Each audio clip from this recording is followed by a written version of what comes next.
What do you do when God says no? My name is Henry Watterson. This is Theology Matters, and this is part 2 of my 5-part series on the Passion Week. I'm going to give you some observations and some things that have weighed heavily on my mind over the last few years.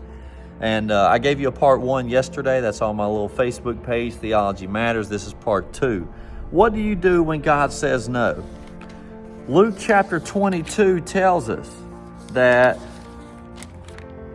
Jesus left the Passover meal and went to the Mount of Olives to pray, as was his custom. Luke 22:39.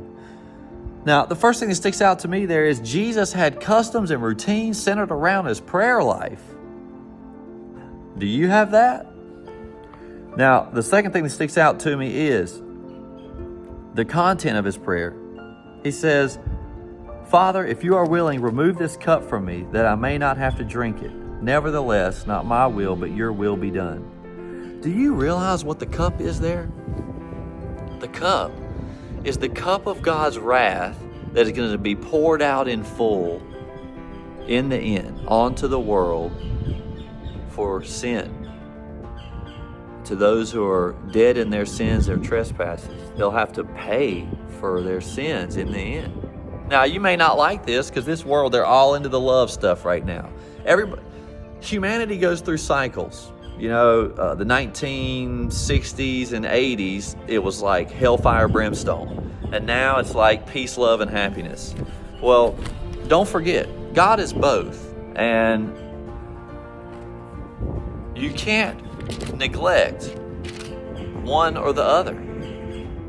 God has infinite love and infinite wrath and infinite patience and infinite knowledge and power. He's omnipotent, omniscient, omnipresent. He's present everywhere.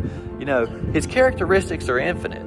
And so don't fall into the trap of being in the lovey-dovey category or the hellfire brimstone category. You want to be able to accurately portray who God is and what he stands for. What we find out is God is a good God. He's a good God. He's not evil, so he can't overlook sins. If he was an evil judge, he would let his buddies in and kick out the guys he doesn't like, his enemies. But God's not evil. That's what evil people do. God is good. He's a good judge. He's a good God. So any person that comes before him stands on their merits. The bad news for us is our merits are not all that great. When we line ourselves up with an infinitely holy God, we just don't meet the standard to get into the kingdom. So there has to be a penalty paid, a price for sin. Either we're going to pay it, or there has to be a sacrifice that is paid. Now, Jesus is going to be that once and for all sacrifice. And what he's praying on that night is that he may not have to drink the cup of God's wrath that will be poured out in full in the end onto sinners for sin. He's going to pay that debt for us. He's going to absorb the wrath of God for me and you.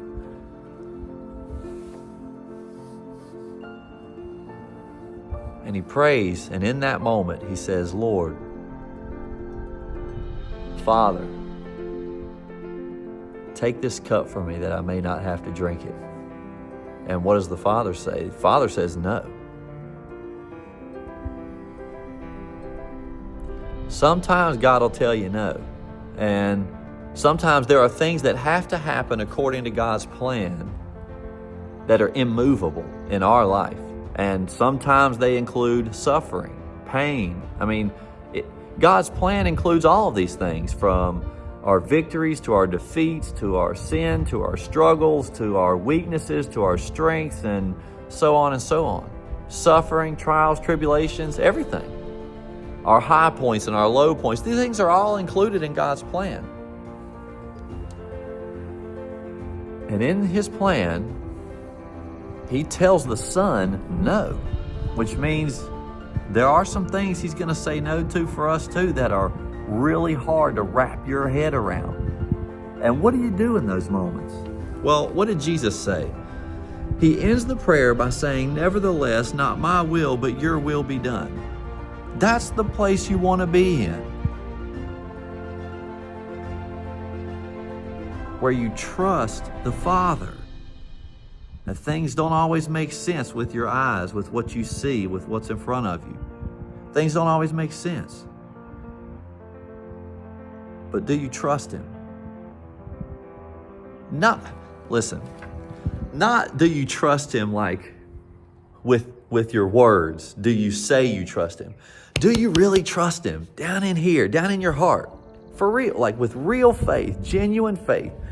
Trust God that His plan for your life will work out, and it is a good plan, and He's working things together for your good. That things right now may not feel good. You may not be where you want to be. Things may not have necessarily fallen exactly the way you would if you were writing your own narrative. But you're not writing your own narrative. God is. And do you trust Him? Do you really trust the Father? Nevertheless, not my will, but your will be done. There's somebody watching this right now who's in a battle, and the circumstances are overwhelming you. You're anxious. You're stressed. You worry about it. It's a heavy boulder on your shoulders here. And my prayer for you here today, right now, is that God would give you faith and strength to overcome the trials you face. He may not deliver you from the fiery furnace, but I promise you, He'll walk you through it.